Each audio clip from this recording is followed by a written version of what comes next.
तो जब economic exploitation इनकी होने शुरू होगी इंडिया की, तो इंडिया की इकॉनमी होगी डाउन। इंडिया की इकॉनमी जब डाउन हुई, उन्होंने एक तरीका अपनाया अंग्रेजों ने, क्योंकि इंपोर्ट ड्यूटीज और एक्सपोर्ट ड्यूटीज ये इनके अंडर में आती थी। यहाँ से जो प्रोडक्ट जाता था वो सस्ता जाता था। जब वो रिफाइन होके वापस आता था तो उसके ऊपर ये हायर ड्यूटीज लगा लेते थे। यानी कि एक्सपोर्ट ड्यूटीज माफ करा के उसके ऊपर जब वो फाइनल प्रोडक्ट बन के आता था उसकी इंपोर्ट ड्यूटी ज्यादा कर देते थे। इससे क्या हुआ, वो प्रोडक्ट जो अंग्रेजों से आ रहा था वो महंगा, जो यहाँ से इंडियंस का जा रहा था एक्सपोर्ट की मद में वो कम हो गया। तो इसलिए ये इनके ऊपर बर्डन पड़ गया इंडियन इकोनॉमी के ऊपर, और यहाँ से वो एक्सप्लॉइट करना शुरू हो गए थे। Social and religious issues. Social issues Indian जो कि कंजर्वेटिव इंडियन सोसाइटी थी उस वक्त की, तो सती सिस्टम था कि इन्होंने सती सिस्टम को अबॉलिश कर दिया। इसके अलावा इन्होंने विडो री मैरिज, हिंदू विडो री मैरिज एक्ट पास कराया 1856 के अंदर, जिसके मुताबिक जो हिंदुओं की जो बेवाएं थी, हिंदू औरतें थी जो बेवाएं थी, उनको इन्होंने अलाउ कर दिया आप दूसरी शादी करेंगे। लेकिन जो हिंदू कट्टर हिंदुइज्म है, उसमें ये था शुरू के अंदर कि जो औरतें होती थी बेवा, उनको दोबारा शादी करने की इजाजत नहीं होती थी। ठीक है, तो ये चीजें इन्होंने कंजर्वेटिव की। इसके अलावा मिशनरीज, जो क्रिश्चियन मिशनरीज आए, उन्होंने तो अपनी क्रिश्चियनिटी की तबलीग शुरू कर दी। प्लस इसके अलावा उन्होंने क्रिश्चियन स्कूल्स खोले, इंस्टीट्यूशंस खोले, वहां पर लोगों को ट्रेन करना शुरू कर दिया। और ये हिंदुओं से मुसलमानों से ये लोगों को क्या कर रहे थे, ईसाइयत में कन्वर्ट कर रहे थे। तो ये इश्यूज आ रहे थे। मिलिट्री कॉजेज में ये था कि जी ये कैप्टन रैंक तक इंडियंस नहीं जा सकते थे। इंडियन सिर्फ सूबेदार, नीचे नीचे तक जो सिपाही तक रहते थे, और ऊपर वाले लेवल पर इंडियन जाते ही नहीं थे। इनको मेजर असला प्रोवाइड नहीं किया जा रहा था, ना इनके पास मॉडर्न कोई वेपन्स थी, ना इनकी पे स्ट्रक्चर इनका अच्छा था, और ये प्रिविलेजेस क्लास के अंडर दब के रह गए थे। इसका जो मेजर कॉज था वो था इनफील्ड राइफल।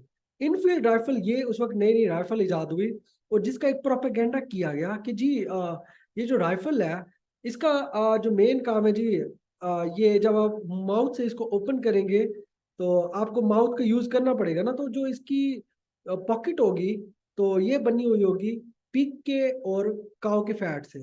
अब काव सैक्रेड है हिंदुओं के लिए, और पिग हराम है मुसलमानों के लिए।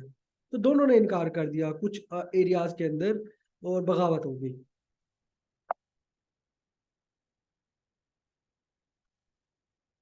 इसके अलावा इफेक्ट क्या आया, इफेक्ट ये आया, हिंदुओं ने तो जो इंडिया के अंदर हिंदूज थे, क्योंकि मेजोरिटी के अंदर थे, तो अंग्रेजों ने क्या किया, वो उन्होंने भी खेल खेला, और हिंदुओं ने क्या कहा कि जो भी कुछ हुआ है उसके जिम्मेदार कौन है, उसके जिम्मेदार मुसलमान है। और अंग्रेजों ने भी यही मान लिया, क्योंकि वो चाहते थे, वो वर्क करना चाहते थे, और वो मेजोरिटी की सपोर्ट हासिल करना चाहते थे। और वो उन्होंने हिंदुओं का पर्सपेक्टिव माना। उन्होंने मुसलमानों को कहना शुरू कर दिया कि जी वाकई ये हिंदू सही कह रहे हैं, या इनका हिंदुओं का पर्सपेक्टिव ठीक है कि मुसलमानों का कसूर था जी। उन्होंने ये सारा काम किया, जिसकी वजह से म्यूटनी हुई। और क्योंकि सेंटर के अंदर जो लीडरशिप थी वो मुसलमान थी, तो इसलिए सारा मलबा मुसलमानों पर आके गिरा। फिर इनको अलाउ कर दिया गया, ये एजुकेशन में ज्यादा आगे चले गए, इनको सिविल सर्विस के अंदर ज्यादा लेके आया गया, मुसलमान डाउन से डाउन होते गए। ठीक है, और इसकी कॉजेज में फेलियर के कॉजेज क्या थे वो भी मैं थोड़े बता देता हूँ।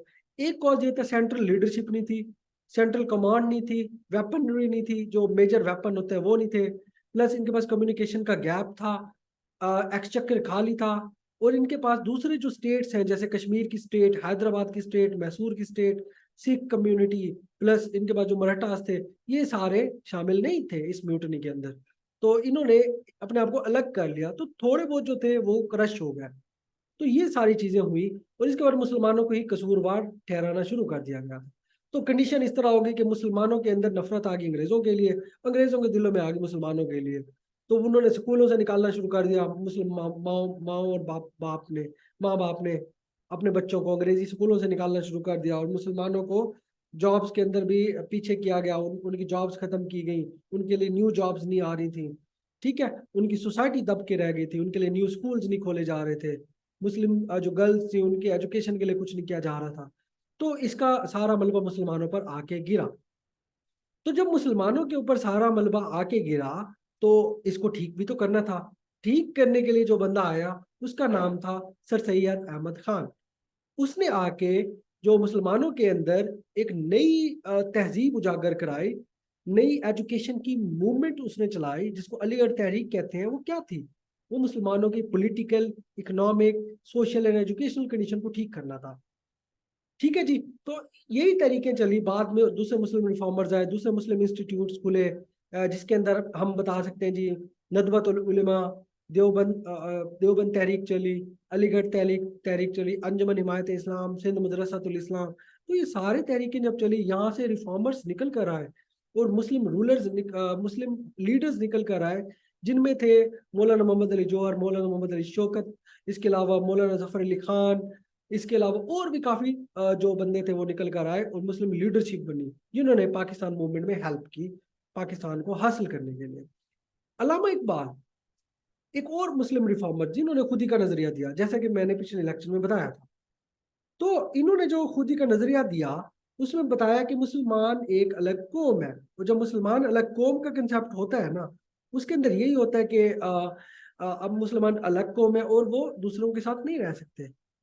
ये बात नहीं है वो पहले नहीं रह रहे थे, ये इसलिए कहा जाता था क्योंकि उस वक्त मुस्लिम आइडेंटिटी के ऊपर जो कदगन वो लग रही थी, उसके ऊपर अटैक हो रहा था और हम उस अटैक को बर्दाश्त नहीं कर सकते थे। ये मैंने बताया जी। हिंदुओं की मूवमेंट चली, साथ साथ साथ साथ मुसलमानों की मूवमेंट चली, और मुसलमानों को एजुकेशन प्रोवाइड की गई। सर सैयद अहमद खान ने डिफरेंट मदरसा खोले, जैसे मुरादाबाद में 1859 के अंदर, साइंटिफिक सोसाइटी 1864, तहजीबुल इखलाक इन्होंने रिसाला लिखा, और इन्होंने अंग्रेजों को भी लताड़ा, काजेज ऑफ इंडियन रिवोल्ट इन्होंने लिखी, और अंग्रेजों को कहा कि आप भी जिम्मेदार हो, सिर्फ मुसलमान नहीं है। अलीगढ़ तहरीक शुरू करना, फिर एजुकेशनल कॉन्फ्रेंस बनाना, और इसी एजुकेशनल कॉन्फ्रेंस के प्लेटफॉर्म के ऊपर मुसलमानों ने एक अलग पार्टी बनाई, जो कि मुस्लिम लीग बनी 1906 के अंदर। मुस्लिम एजुकेशनल कॉन्फ्रेंस 1886 के अंदर सर सैयद ने बनाई, और सर सैयद ने मना कर दिया था आपने पॉलिटिक्स के अंदर नहीं आना।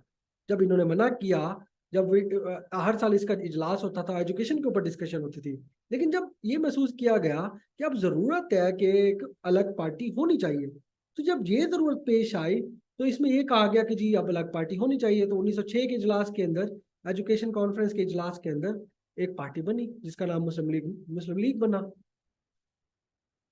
तो ये मैंने बताया, तहरीकें चली, देवबंद तहरीक, नदवतुल उलमा, अंजुमन हिमायत इस्लाम। फिर उसके बाद 1892 से पाकिस्तान मूवमेंट की स्ट्रगल स्टार्ट हो गई। 1892 का एक्ट आता है, डेमोक्रेसी आ जाती है। अब डेमोक्रेसी में इसको अपोज करते हैं सर सैयद अहमद खान। वो कहते हैं कि इंडिया के अंदर मुसलमानों की मेजोरिटी नहीं है, जब जिसकी मेजोरिटी नहीं होती वहाँ पे डेमोक्रेसी का रूल नहीं चलता, क्योंकि वहाँ पर जो रूलर आएगा वो हिंदू होगा या नॉन मुस्लिम होगा, तो मुसलमानों को कुछ नहीं मिलेगा। तो ये चलते हुए उन्होंने कहा हमारे लिए एक अलग से सिस्टम होना चाहिए, जुदागाना इंतखाबात का, जो कि बाद में मुसलमानों ने हासिल किया 1906 के नुकात के अंदर, जो कि शिमला डिपुटेशन था, और जो कि 1909 के अंदर हमें हासिल हुआ। तो आज का ये स्टूडेंट्स लेक्चर था, आई होप आपको पसंद आया होगा। इसमें मैंने ईस्ट इंडिया की कंपनी की कुछ स्लाइड्स ऐड की हैं, वो आपने देख लेनी है, और list of governor general and viceroys of India मैंने ऐड किया है। थैंक यू जी, बहुत बहुत शुक्रिया।